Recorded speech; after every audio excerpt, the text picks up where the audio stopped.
Eu sou o cara.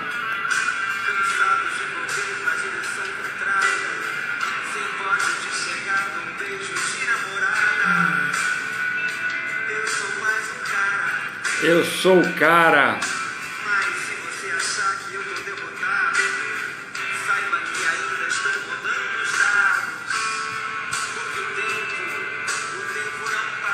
Tempo não para.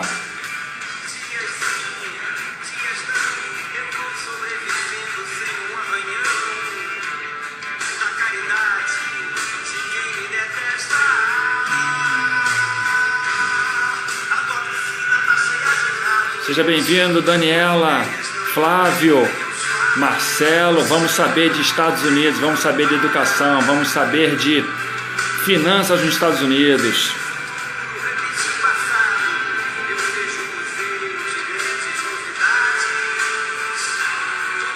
Tempo não para.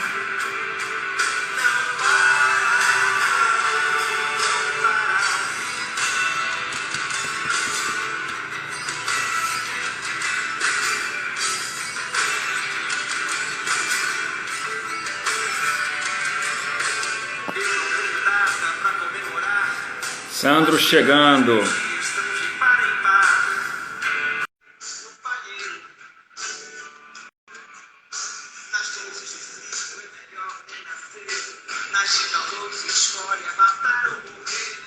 Grande, Sandro, seja bem-vindo. Obrigado, obrigado. Ouvindo aqui, Cazuza, o tempo não para. Não para. Desculpa o atraso aí, sou meio dinossauro com tecnologia. Não há atrasos, há apenas bons encontros. Estamos aqui para mais um deles. Uhum. Primeiro, queria te agradecer imensamente você aí do outro lado do Atlântico, quer dizer, não do Atlântico, da América, né? Encontrando com a gente aí para poder tratar um pouco desse conhecimento, dessa informação, dessa história que uma grande nação pode ensinar para uma nação em desenvolvimento, né? A gente pode tirar ensinamentos, né? Então, inicialmente, queria aqui começar apresentando meu querido colega, Sandro Andrade, grande Sandro Andrade, que tem uma história de professor nos Estados Unidos, mas começou aqui no Brasil. Se formou em engenharia nos idos de 90, e aí opta em fazer um mestrado em economia, daí PhD na parte de doutorado nos Estados Unidos, né? Aí começa uma carreira nos Estados Unidos. Começou trabalhando no banco BBM 96 após o mestrado, depois passa pelo IPEA, Banco Central, até ficar nos Estados Unidos definitivamente. São mais de quase 20 anos aí, né? Na outra terra. É isso aí, muito interessante. E professor de finanças da Miami Herbert Business School, também trabalhou na University of Miami School of Business Administration. Começou... É a mesma? Ah, é a mesma? Depois tu me conta essa história. Conta. Depois tu me conta. E aí fez o doutorado lá na Universidade da Califórnia, em Berkeley, que já começou ali a dar aula, a assessorar, né? Essa vai ser a história de hoje, toda essa passagem aí muito interessante que nós vamos começar. E aí, eu já começo com uma pergunta para você, assim, para a gente começar esse bate-papo bacana. Como você foi parar aí, né? Engenharia, aí rola dicas economia mestrado. Me conta essa passagem. Não é uma história linear, assim. A gente se conhece há mais de 30 anos. Se alguém viesse do futuro e me contasse, quando a gente tinha 18 anos, que eu ia estar dando aula nos Estados Unidos com quase 50 anos, eu falei, você está louco. Então, assim, é um monte de coisas, a gente vai aprendendo acerca de si mesmo com a vida e vai olhando as oportunidades, né? Foi aí que eu fui... Oportunidades. Hoje é o dia de falar de oportunidades. Então, voltando lá do nosso tempo, lá do ITA, você se lembra que na época que a gente se formou, o mercado de trabalho de engenharia estava bem ruim? Exatamente. Então, eu já, no quarto ano da universidade do ITA, já pensando em alternativas. E eu sabia que muitos dos nossos colegas iam trabalhar no mercado financeiro. Então, eu não sabia nada do mercado financeiro. Mas eu tinha essa ideia de que, não, vejo os meus colegas indo para lá, de repente é uma boa. Então, eu estava pensando nisso. Aí, tive uma informação que me foi extremamente útil, um conselho que me foi extremamente útil. Eu tive uma conversa de meia hora, mais ou menos, com uma pessoa, o nome dele é Paulo Ferraz, ele era o CEO de um banco no Rio, um banco de investimentos no Rio, no Bonano Simonsen, e era conhecido da família do meu pai. Aí fui conversar com ele, que meu pai falou, vai lá, conversa com ele, vê e ele pode, de repente, te dar uns conselhos. Então, nessa conversa com essa pessoa, ele me falou que, de repente, antes de ir direto da engenharia para o mercado financeiro, talvez fosse interessante fazer um mestrado em economia antes. Já começamos com a primeira dica do dia. Ouvir as pessoas e, de repente, captar essas oportunidades. Continua. Ele é uma pessoa, né, muito mais velho do que eu na época, muito bem sucedido. Então, acho que o cara, nessa conversa de meia hora que a gente teve, ele me captou, assim, que, de repente, não era o caminho para mim. Então, ele me deu uma sugestão que abriria outros caminhos mais tarde. Esse conceito de opcionalidade, né? De você fazer uma coisa que vai te abrir o leque para outras possibilidades. Mas então tudo bem. Então essa pessoa me falou, olha, você não conhece nada do mercado financeiro, de repente você não vai gostar. Então, faça um mestrado em economia e você vai para o mercado financeiro se você quiser depois, ou se não, você vai fazer outra coisa. Com esse mestrado, isso vai te ajudar mais tarde. E eu segui o conselho dele.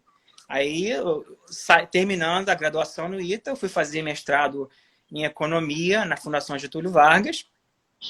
E depois do mestrado, foram 2 anos, e depois, no final do mestrado, como ele tinha me dito, foi fácil arrumar emprego no mercado financeiro. Eu tive 3 ofertas. Foi o BBM, foi o Pactual e foi o Itaú Bankers Trust, que era em São Paulo. Pactual, o BBM no Rio. Itaú Bankers Trust era em São Paulo. Podemos citar aqui, para quem não conhece, na época, bancos de investimento forte que existiam no país se estruturando era Garantia, Pactual e BBM, os 3 top na época. Hoje está diferente o mercado, mas naquela época era isso. E principalmente na década de 90, era muito forte o crescimento da parte financeira nos bancos do Brasil, assim, nessa área financeira de investimentos, tá? Só para o pessoal se situar. Hoje, XP, investimentos, esse negócio aí, não existia na época. Eram bancos de investimento como esses 3 que eu falei. Segue. Então, aí eu fui trabalhar no BBM e na mesa de operações. E eu odiei aquilo. Trader! Exatamente. Trader de volatilidade. Mas eu odiei aquilo. Eu odiei. A gente pode, se você quiser, eu posso dizer por que eu odiei, mas eu não gostei. Talvez o Paulo Ferraz já tinha sentido, não, esse cara não vai se encaixar muito bem. Mas aí, então, quer dizer, aí eu passei lá 6, 7 meses só no BBM, foi tempo suficiente para eu perceber que não era aquilo para mim. E aí, o que eu vou fazer agora? Então, vou fazer concurso público. Mas a grande vantagem é que com o mestrado em economia, como o cara me sugeriu, das coisas de opções, de leque, fazer concurso público não era difícil, porque eu já tinha treinado um monte de coisas. Então, o primeiro concurso que eu fiz foi do IPEA, que era basicamente, o concurso eram basicamente as matérias que eu tinha visto no mestrado. Então, não tinha que preparar quase nada, porque eram as matérias do mestrado. Então, aí eu fui para o IPEA. Aí, no IPEA, pouco tempo lá no IPEA, já percebi também que, apesar de eu gostar do trabalho, da natureza do trabalho, tipo assim, a missão institucional do IPEA é uma coisa meio nebulosa. Então, eu achei que não tinha, assim, por longo prazo, não era o melhor lugar para mim. Aí eu fiz outro concurso do Banco Central. Aí, também, eu tive que fazer... O que eu tive que aprender para fazer o concurso do Banco Central era Direito Constitucional. Aí eu entrei num cursinho de Direito Constitucional só para fazer a prova. Fui para o Banco Central, passei lá 3 anos e meio e vi que para eu subir no Banco Central, para eu fazer uma carreira, para eu chegar a ser diretor algum dia, se eu tivesse um doutorado, seria extremamente útil.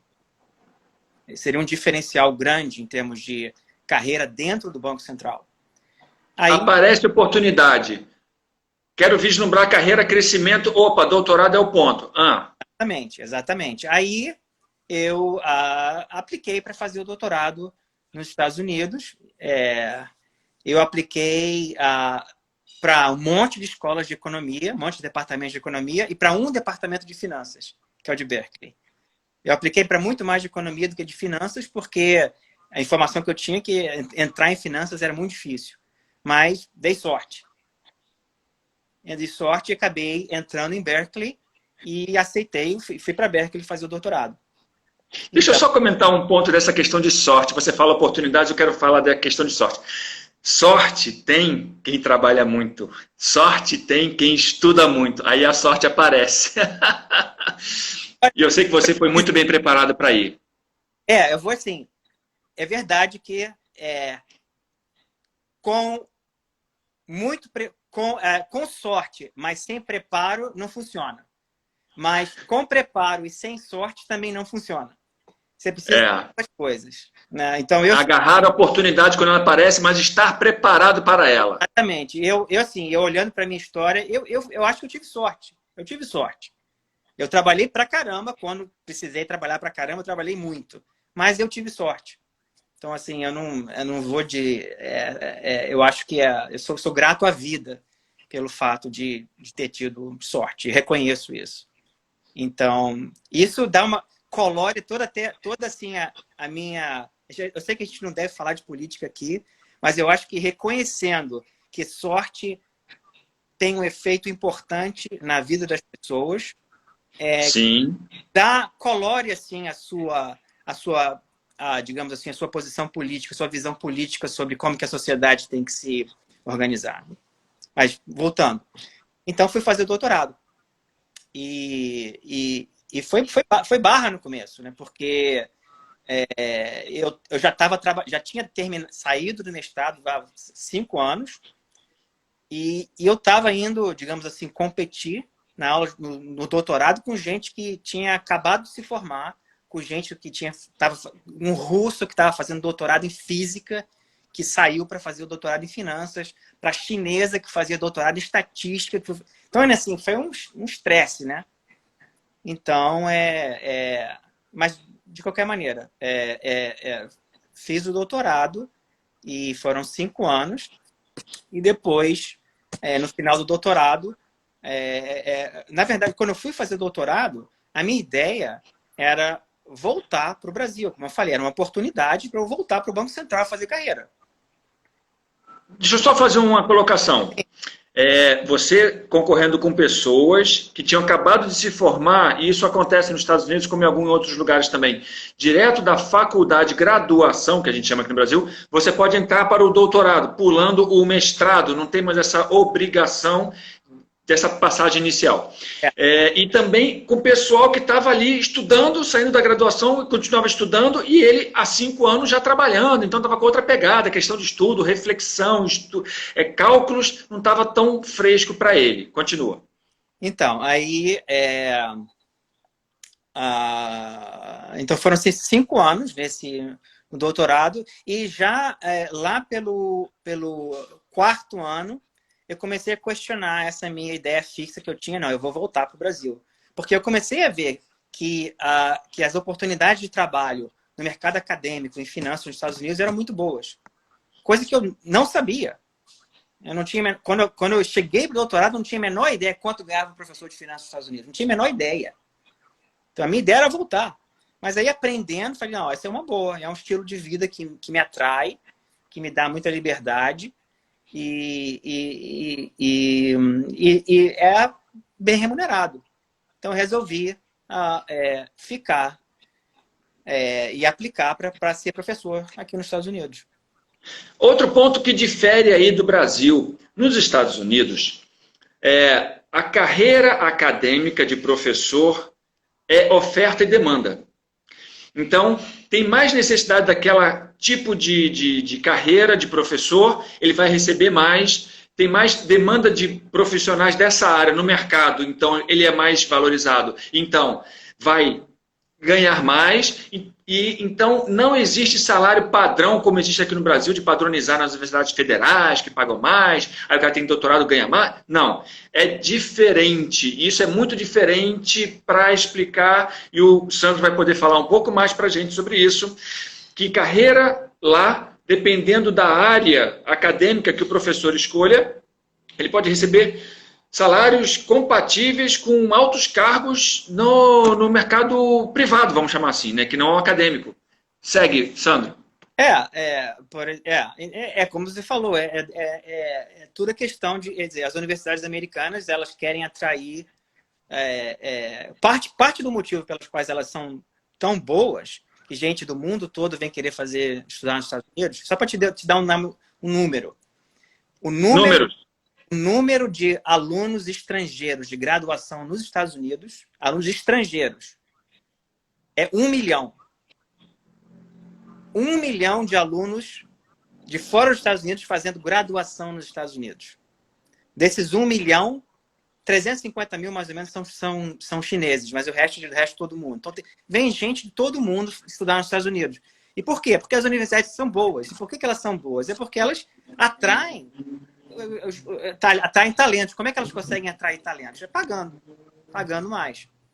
Então, é a questão de oferta e demanda. Por exemplo, aqui, um professor de história vai ganhar mais do que um de letras, mas um professor de biologia vai ganhar mais do que um de história, um de matemática vai ganhar mais do que um de biologia, então, um de engenharia vai ganhar mais do que um de matemática. Então, assim, é toda a questão do mercado de trabalho funcionando e sem regras estabelecidas ditando de quanto que vai ganhar cada pessoa, né?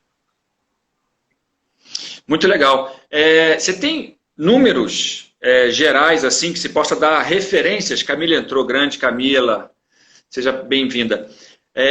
Números gerais de salário de professor americano, dependendo de carreiras, assim, a faixa de quanto para quanto, assim, mais ou menos? Vai depender muito, porque Sim. Depende da área, como eu te falei, história está de um lado, finanças está do outro.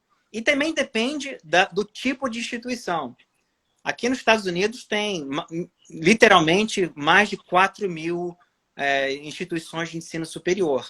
Então, assim, dependendo, digamos assim, do ranking dessa instituição, o salário vai variar extremamente. Mas,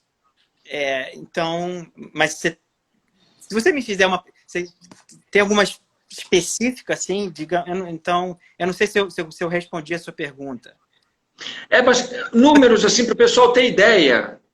Tem, por exemplo... Gestão de... Projetos, engenharia. Professor de engenharia, vamos falar assim... Não, professor de engenharia. Aí também vai depender. Um professor de engenharia de uma universidade... Eu vou dar um chute aqui, porque de engenharia... Se fosse de finanças, eu saberia um pouquinho mais. Mas de engenharia, um professor de engenharia, o meu chute seria... Vai depender do tipo de engenharia também, né? Vai depender do tipo de engenharia. Engenharia elétrica é uma coisa, eletrônica é outra, civil é outra. Mas o meu chute que deve variar de uns 80 mil dólares por ano até salário inicial. De 80 mil dólares por ano até, sei lá, 200 mil dólares por ano. Do salário inicial. Mas esse é um chute. Legal. Já dá uma referência para o pessoal, né? Você tem outra carreira que você tenha mais proximidade para poder dar um valor mais preciso? Qualquer que seja. Finanças. Ok. Por exemplo, como eu falei, vai variar muito. No extremo, digamos assim, inferior de ranking, 90 mil dólares por ano, para alguém começando. No extremo superior de ranking, pensa Harvard, Yale, o Wharton, 250 mil. Então, assim, tem um spread grande aí. Entendi. Uhum. Muito interessante. O Rafael Gomide aqui, eu tinha fixado um comentário muito bacana, né? O cara falou que sorte é oportunidade, mais empenho, muito empenho, gostei. O Rafael coloca aqui que o número de estudantes estrangeiros nos Estados Unidos dobrou em 15 anos e desde 2015 encontra-se estável no patamar de quase 1 milhão, segundo o Instituto de Educação Internacional. Foi os números que você passou para a gente, sendo o quê? Desse 1 milhão, 350 mil são chineses. Se atentem a isso. Não é pouca coisa. Muito legal. Olha, uma grande começo de história. E aí entra, você já falou do BBM, já falou do concurso público até chegar no doutorado. E aí, o doutorado por quê, né? E aí aconteceram coisas nesse doutorado, você gostaria de comentar? Claro, claro. Estatísticas do próprio doutorado nos Estados Unidos, que é muito pesado, e americano gosta muito de estatística, de números e tal, e você tem alguns números para trazer das pessoas que entram no doutorado, como elas entram e como elas saem, né? Pode falar um pouco sobre isso. Primeiro tem a questão de que nem todo mundo que entra no doutorado sai com o título de doutor, porque tem muita gente que vai ficando pelo caminho. Então, eu sabendo disso, foi um estresse no começo. Como eu te falei, eu estava fora da escola, digamos assim, há alguns anos, e entrei num lugar, numa universidade boa de Berkeley, com doutorado de finanças, com gente assim que estava na ponta dos cascos. Então foi um estresse muito grande para mim. Eu tive assim que eu estudava muito, muito, muito. Então foram assim anos de estresse. Só para te dar uma ideia, no primeiro ano eu estudava tipo assim 14 horas por dia, 7 dias por semana. Não tinha final de semana para mim. 14 horas por dia, 7 dias por semana. Depois, 10 anos depois, eu vejo que não precisava tudo isso. Eu não precisava ter estudado tanto. Mas eu não sabia disso no começo. No sentido de que eu percebi que, por exemplo, não faz a menor diferença se a sua nota no curso de doutorado, você tira uma nota 100 ou 80. Não faz a menor diferença para a sua carreira depois. O que importa é a sua capacidade de pesquisa.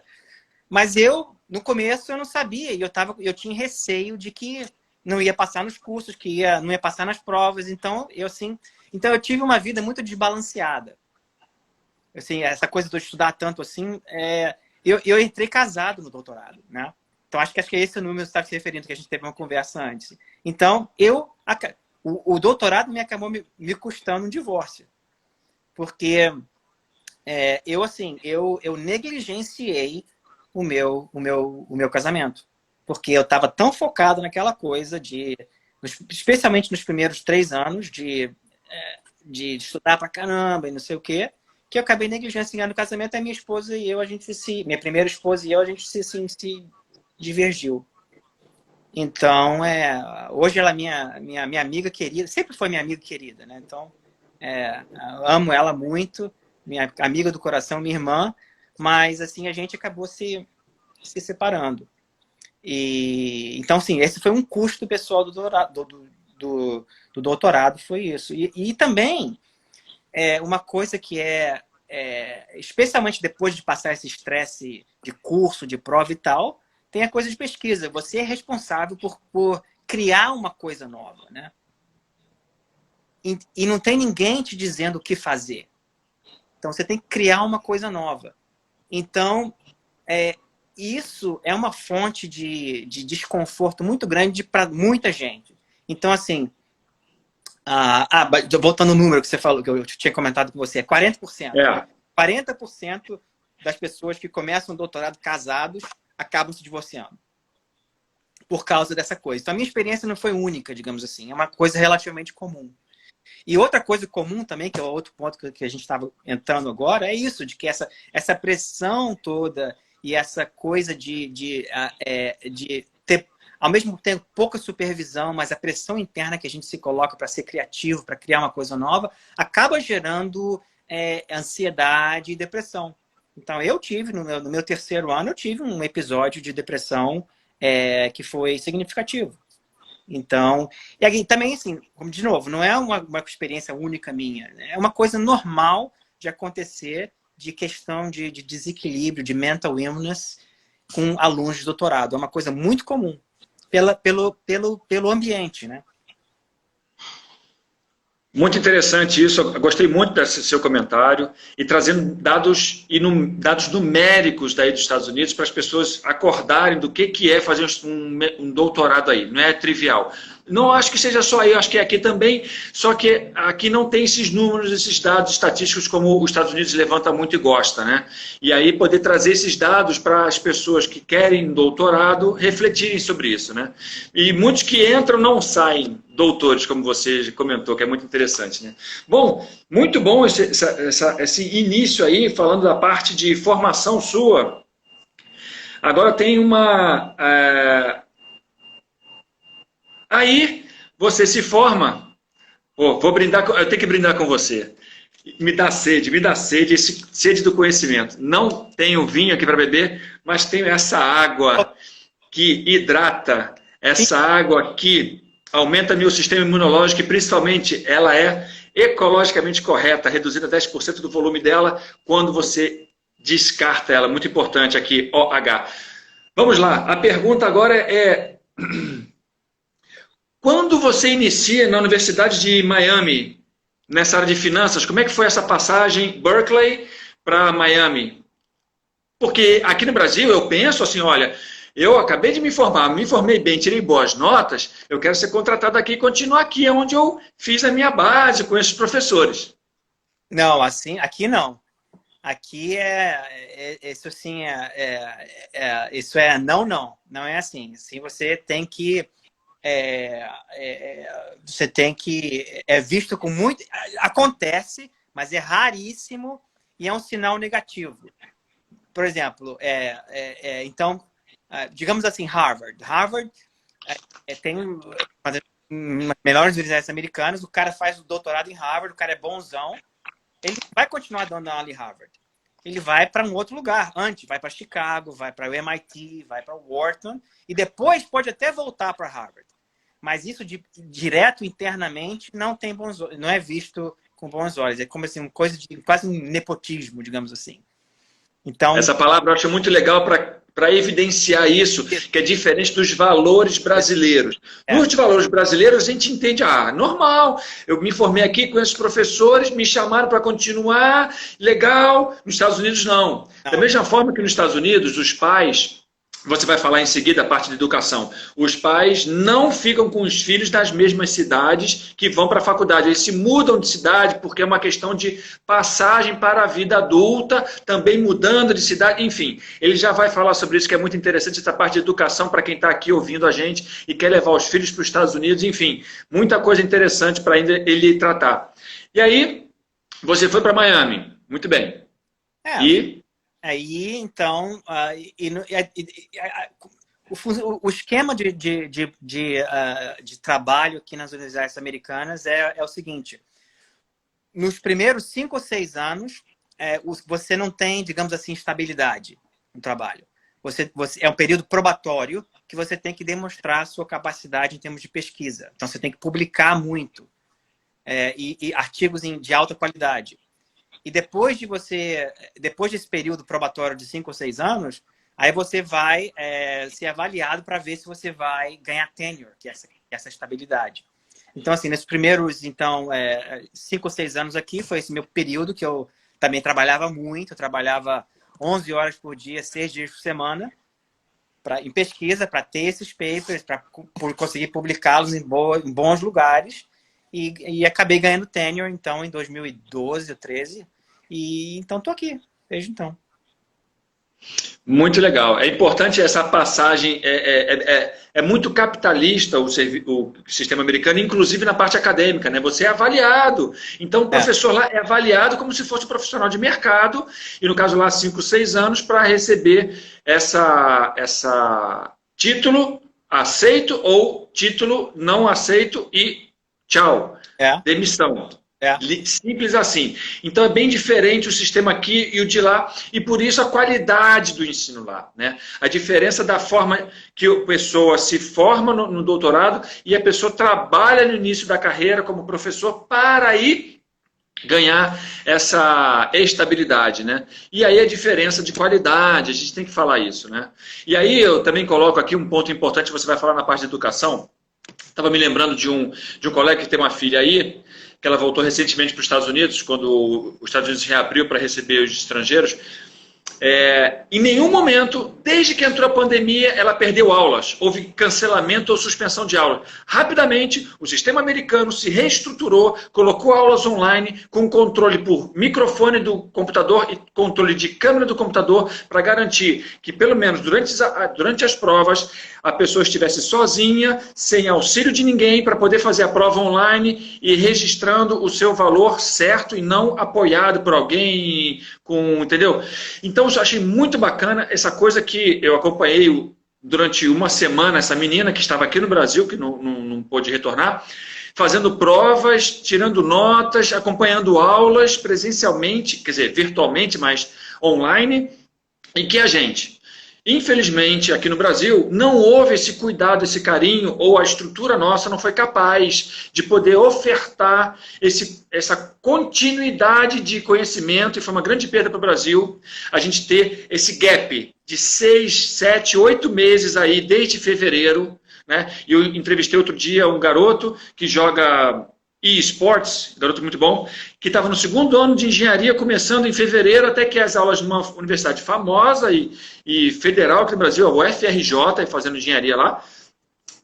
Pandemia, ele teve uma semana de aula esse ano e parou tudo. E parou tudo e não volta e não vai voltar. Um ano perdido. E aí, claro, ele tinha essa predileção por jogos, se aprofundou nisso, tinha muito tempo, vamos dizer, vago, porque não estava estudando, e aí hoje ele é um profissional, nesse final de semana agora disputa a vaga junto com a equipe dele para o Mundial.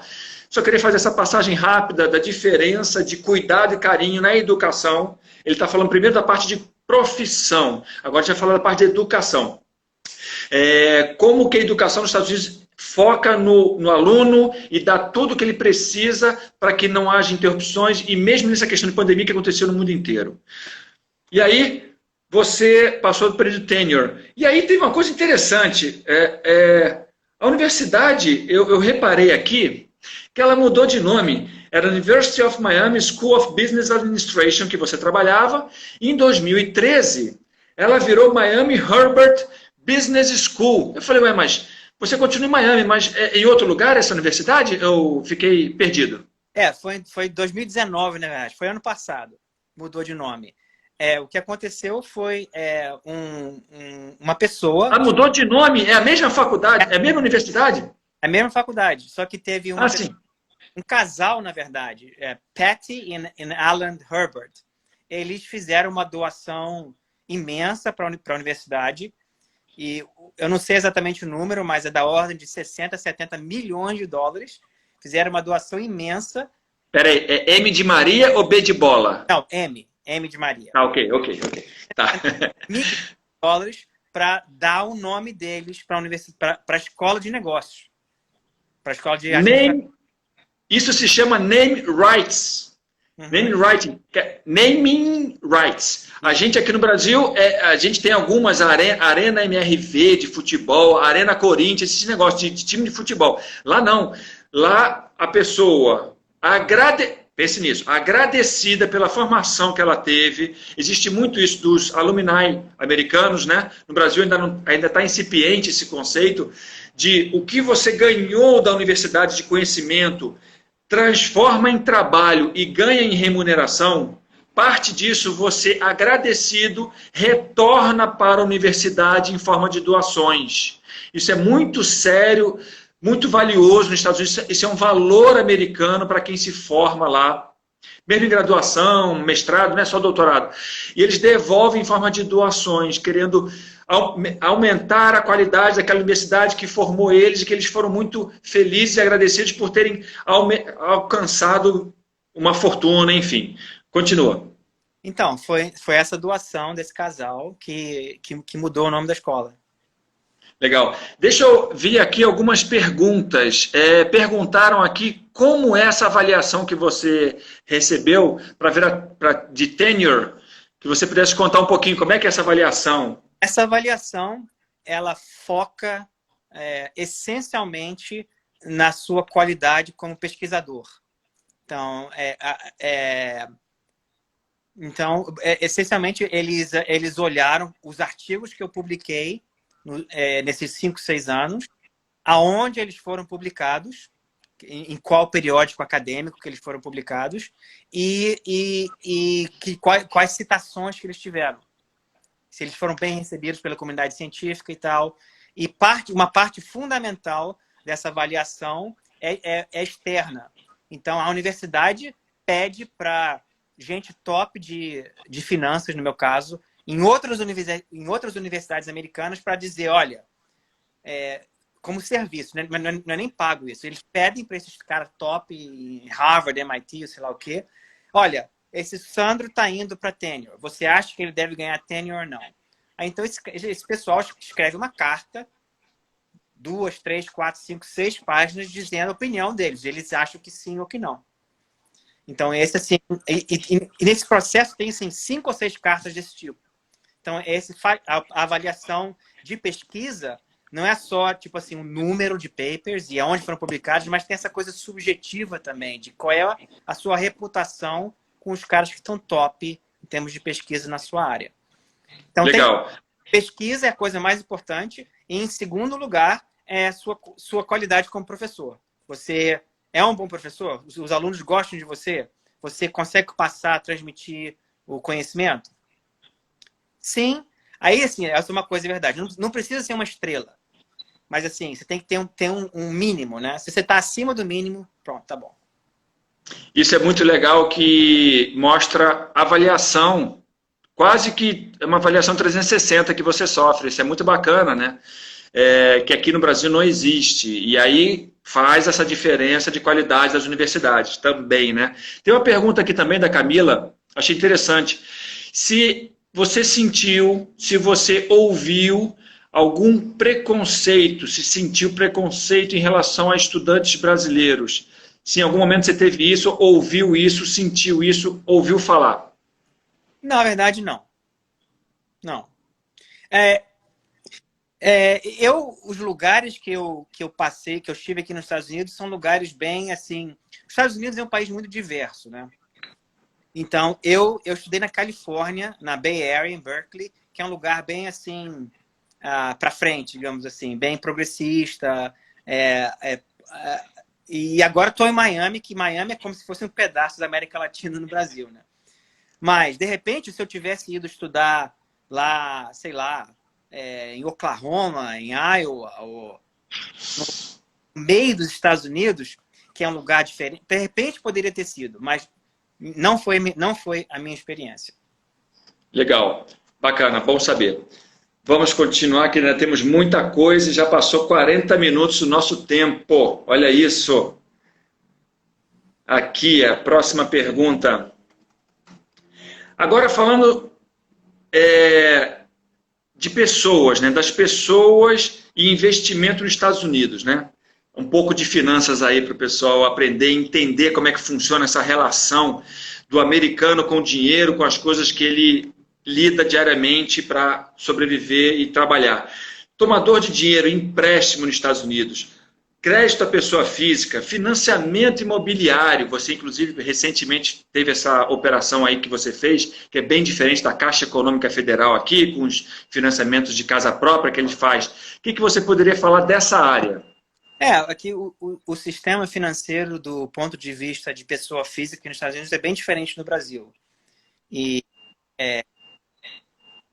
focando assim do lado da pessoa física enquanto tomadora de empréstimo, duas diferenças que são bem claras. Uma é essa questão do sistema de financiamento imobiliário e outra questão é a questão do credit scoring. Então, vamos falar primeiro do sistema financeiro imobiliário.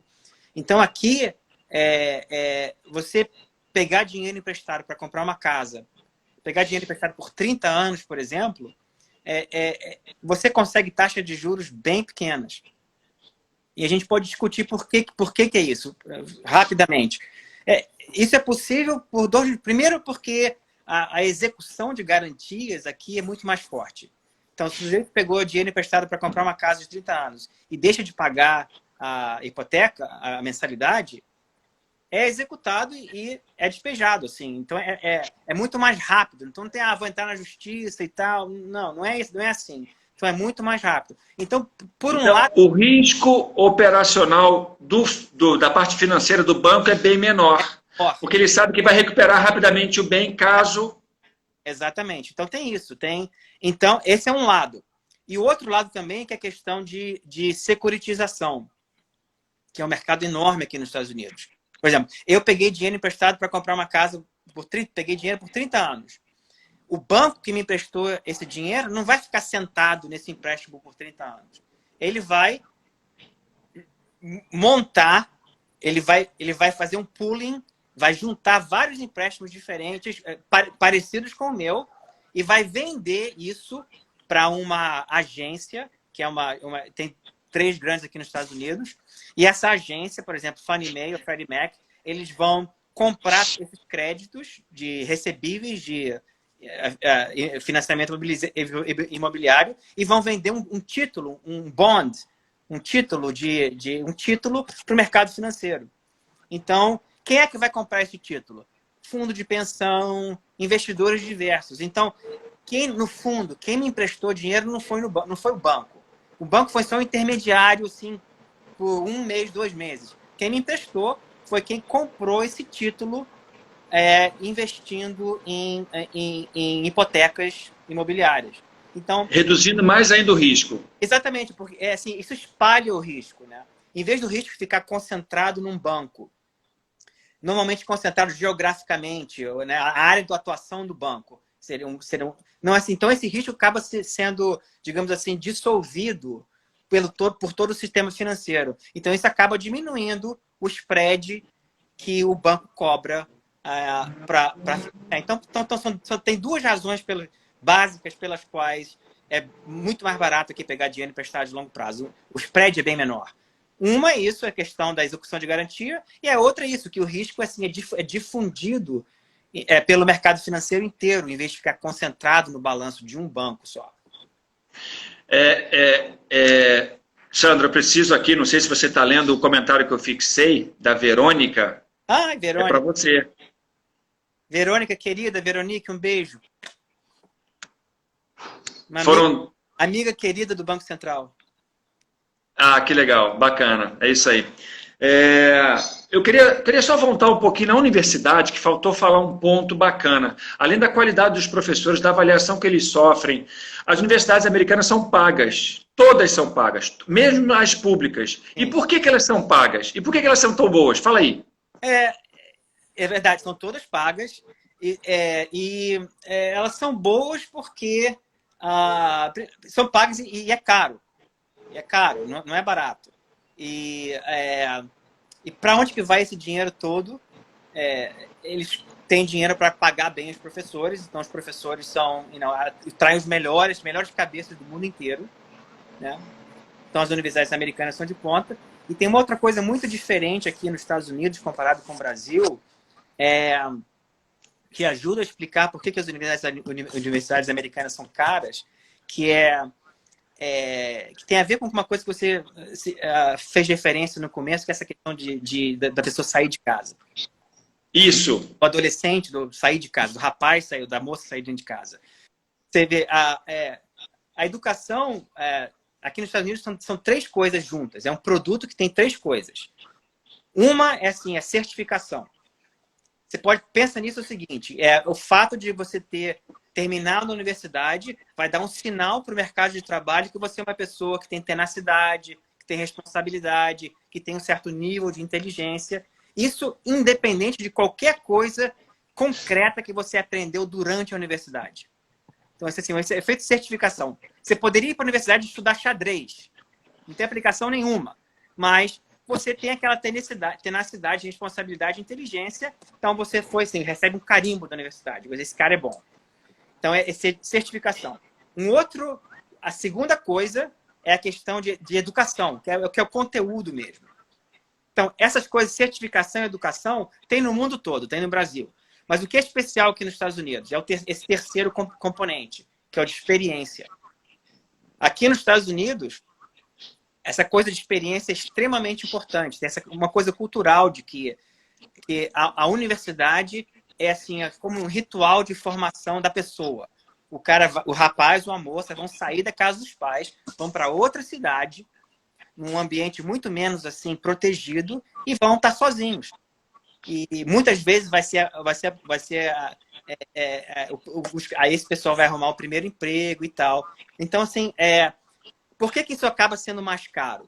Isso acaba sendo mais caro porque, além de ter que pagar a universidade, ter que pagar esses professores de alta qualidade, você vai ter que pagar essas outras coisas. Vai ter que pagar alojamento, vai ter que pagar alimentação, vai ter que... E aí as universidades começam a competir. Quem tem os melhores alojamentos, quem tem a melhor alimentação, o melhor ginásio para fazer exercício. Então, todo esse tipo de coisa acaba influindo no preço. E tem um custo, exatamente. Custo. É isso aí. 10 minutos que a gente tem ainda para conversar. Olha só, passou tão rápido, né? Que interessante. Você falou de crédito de pessoa física, financiamento imobiliário. Faltou falar do scoring. Do credit score. É outra coisa muito diferente aqui. Aqui é um número que todo mundo sabe. Você, morando aqui nos Estados Unidos, você sabe qual é o seu credit score. O que é isso? Peraí, deixa eu falar o que é no Brasil. É o tal do cadastro positivo. Mas o cadastro positivo está muito incipiente, perto do que o americano já criou de avaliação, que o Sandro vai explicar agora. Vai lá. Pois é, aqui no Brasil o que existe, tirando o cadastro positivo, mas o que existe há muito tempo é a questão de Serasa. Você não paga, seu nome vai para a Serasa. Mas o que acontece com um cara que paga sempre? O nome dele não está na Serasa. Mas isso aí deve contar como para a pessoa, para dizer para quem vai emprestar dinheiro, essa pessoa é um bom crédito, porque ela tem pago sempre. Então, essa é a ideia do cadastro positivo. Então, essas empresas, são 3 empresas grandes de credit scoring aqui nos Estados Unidos. O que eles fazem é o seguinte, eles têm acesso a toda a sua história de crédito. Toda. Cartão de crédito, financiamento bancário, cheque especial, tudo. Hipoteca, tudo. Então, eles têm acesso à sua vida inteira de crédito nos Estados Unidos. Essas companhias têm acesso. E eles têm um modelo estatístico para traduzir essa sua história de crédito num número, que é o seu credit scoring. Quanto maior o seu credit scoring, maior a sua qualidade enquanto devedor. Digamos, você tem um risco de crédito menor para quem está prestando dinheiro. Então, isso acaba, digamos assim, quem tem um credit scoring alto, que tem uma história de 20 anos, você pegava dinheiro no cartão de crédito e pagava. Você pegava cheque especial e pagava a hipoteca do banco e pagava, você acaba reduzindo os juros que você paga no futuro, né? de novos empréstimos. Então, lá os juros é personalizado de acordo com o credit scoring americano que você tem. Pense nisso. Seja um bom pagador. A gente devia aprender com eles. Investidor, já falamos, né? Investidor, pessoa física. Por que as pessoas poupam dinheiro nos Estados Unidos com os filhos para estudar? É isso. A gente estava falando da pessoa física enquanto tomadora de empréstimo, tomadora de dinheiro. Vamos falar agora da pessoa física enquanto investidora. Por que a poupança é maior aqui nos Estados Unidos? A primeira coisa é essa, a aposentadoria. Mas vamos passar. A segunda coisa é a questão de financiamento de universidade. Como a gente tinha conversado, as universidades americanas, mesmo as públicas, são pagas e não é barato. Só para te dar um número. Uma universidade pública americana, o custo médio líquido, tirando qualquer forma de bolsa e tal, é por volta de $15 mil por ano. Uma pública. Então, esse é o custo por ano médio, incluindo a universidade propriamente dita e alojamento e tal. $15 mil por ano. E uma privada são $30 mil por ano, na média. Então, é um custo alto. Você pensar que a renda média da familiar nos Estados Unidos é coisa de $65 mil por ano, é um custo grande. metade do salário vai disso. Opa! Para as universidades privadas. Então, as pessoas, já muito antes dos filhos chegarem perto a idade de ir para a universidade, começam a poupar. Exatamente por causa, olhando, ó, meu filho está com 2 anos de idade, mas quando tiver 18, 19, vai para a universidade, vou ter que começar a poupar agora, né, para ir para a universidade. Então, existe um certo benefício tributário, tem um chamado Plano 529, que permite que você direcione essa poupança para a universidade e esse dinheiro vai crescer sem ser tributado. Os juros e os dividendos não são tributados, nem os ganhos de capital, se for usado realmente para a educação superior. Poxa, que legal. Investimento do país, do governo, na pessoa, né? Na pessoa que está poupando para o seu filho. Ele, na verdade, está investindo na educação. Trazendo mais alunos para as universidades dele, fazendo um mix aí de ajuda, cobra pela universidade para dar um excelente estudo, ótimos professores, ótimo alimentação e campus, como também ajuda no lado de facilitar na redução das taxas ou zerar as taxas que são cobradas em cima desse valor guardado para os filhos, o que é muito interessante. Mais um ponto interessante para a gente poder aprender. Muito legal. E uma coisa que a gente tinha falado antes, de que não existe um salário fixo assim, de professor, que a gente tinha falado, do ponto de vista do pagamento, da mensalidade para os alunos, também não existe um número fixo. Varia muito. Então, assim, varia do quê? Tem 2 coisas principais que afetam quanto custa uma universidade para um aluno. Mesmo assim, fixando uma universidade. Pega uma universidade. Dependendo do aluno, vai pagar uma coisa completamente diferente. Então, assim, basicamente, quanto melhor for o aluno, menos vai pagar. Porque vai ter bolsa. Se for atleta, também paga menos. E se for de uma família com renda inferior, também vai pagar menos. Então, assim, não existe uma tabela, né? Isso tudo é caso a caso que é avaliado. E claro, com a quantidade maior de alunos que pagam menos, a universidade tem que fazer conta de créditos e débitos para poder reavaliar o valor de pagamento ali também, né? Isso está relacionado a uma coisa que a gente falou antes sobre os alunos estrangeiros nos Estados Unidos. Por que os Estados Unidos aceitam tantos alunos estrangeiros para fazer graduação? Exatamente porque esses alunos estrangeiros, tirando pouquíssimos casos, esses alunos estrangeiros normalmente têm 0 de bolsa. Então, eles pagam integral. E aí ajuda a financiar. Acabam subsidiando os alunos americanos. Excelente. 5 minutos para acabar nossa live. Olha isso, e o tempo passou tão rápido. Já falamos da variedade de salários dos professores, falamos dessa questão de por que poupam. Educação tem 3 componentes, e eu queria que você falasse agora de um ponto importante, assim, para dar um grande fechamento dessa live. O futuro da educação superior. O que você vislumbra pela tua experiência de contato internacional? Você tem 3 minutos, olha aí. A tua experiência é finanças internacionais, uma das áreas de atuação, melhor dizendo. É finanças internacionais, então você tem a visão global. Qual é o que você vê de futuro para a educação superior? Vai ter muito mais conteúdo digital. Muito mais. Eu acho que o que está acontecendo agora, isso era uma coisa inevitável de acontecer eventualmente, mas com essa coisa toda da pandemia, da crise de Covid, eu acho que isso adiantou essa tendência assim, em 10 anos. Então, porque uma coisa limitante... Por que a minha universidade, por exemplo, só tem 10 mil alunos e não 20 mil? Uma coisa limitante é o espaço físico mesmo. A gente só cabe 50 alunos numa sala de aula.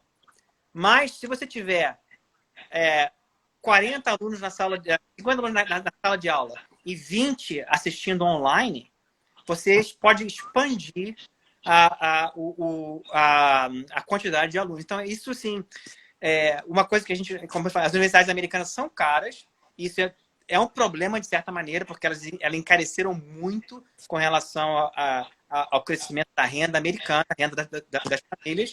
Então, a solução para essa equação vai ser as universidades americanas admitirem muito mais gente e diminuir online o custo.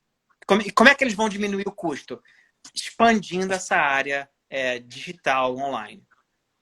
E eu achei que foi fantástico, eu falei isso no início aqui, a transformação rápida que as universidades americanas fizeram. Eu acompanhei 2 universidades, fez essa transformação para o digital, para o online, para poder manter todos os alunos com um ano letivo correto, sem perda de aula, como aconteceu no Brasil, que foi muito sério, muito doído aqui para muitos pais, né, de perder e continuar pagando universidades privadas, então, que foi mais complicado. Eu trabalhei em algumas, conseguiram trazer para a aula online com alguma dificuldade e seguir, mas tem a perda.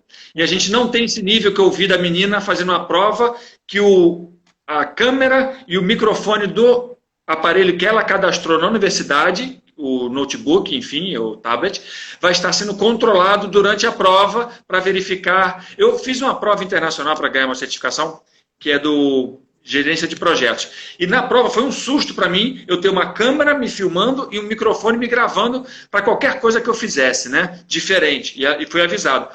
Isso já é padrão nos Estados Unidos há muitos anos. Eu não sabia. Tem uma outra coisa também, que ele tem o sistema, ele faz um lockdown no seu browser. Então você não pode googlar a pergunta, né, que você está procurando. Não dá, porque o sistema trava. Muito legal. Então, assim, são essas as soluções. Falta um minutinho para acabar. São essas as soluções que ele trouxe, as ideias de um país desenvolvido em relação a um país em desenvolvimento, país emergente, e soluções práticas que ainda é possível de se implantar aqui, que fica aí a grande dica. E também educação nos Estados Unidos, como é que é, trabalho de professor nos Estados Unidos, como é que é, salários, como eles pensam, como eles fazem, investimentos, aposentadoria, investimento no filho, captar empréstimo, um pouco disso tudo que a gente falou hoje aqui. Sandro, eu só tenho imensamente a te agradecer pelo seu tempo, que eu sei que é muito caro, estar nos Estados Unidos aí para disponibilizar essa conversa comigo. A gente conversou um pouco antes também, algumas vezes, para poder alinhar toda a nossa pauta.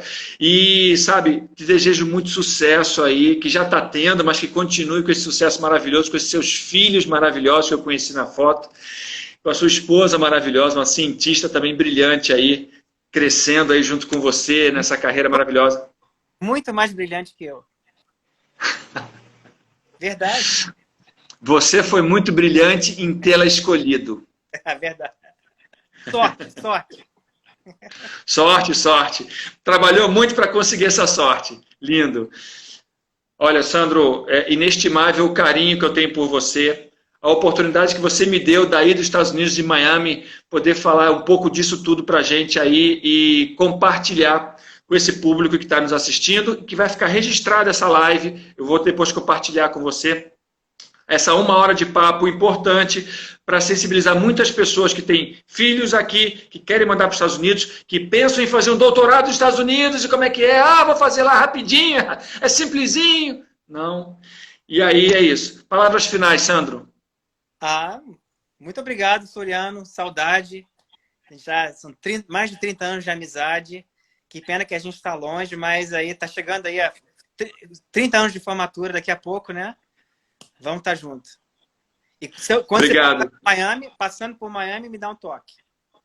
Opa, muito obrigado. Farei isso com certeza. Um beijo na esposa linda e maravilhosa, nos teus filhos maravilhosos também. Tudo de bom aí, garoto. Grande abraço.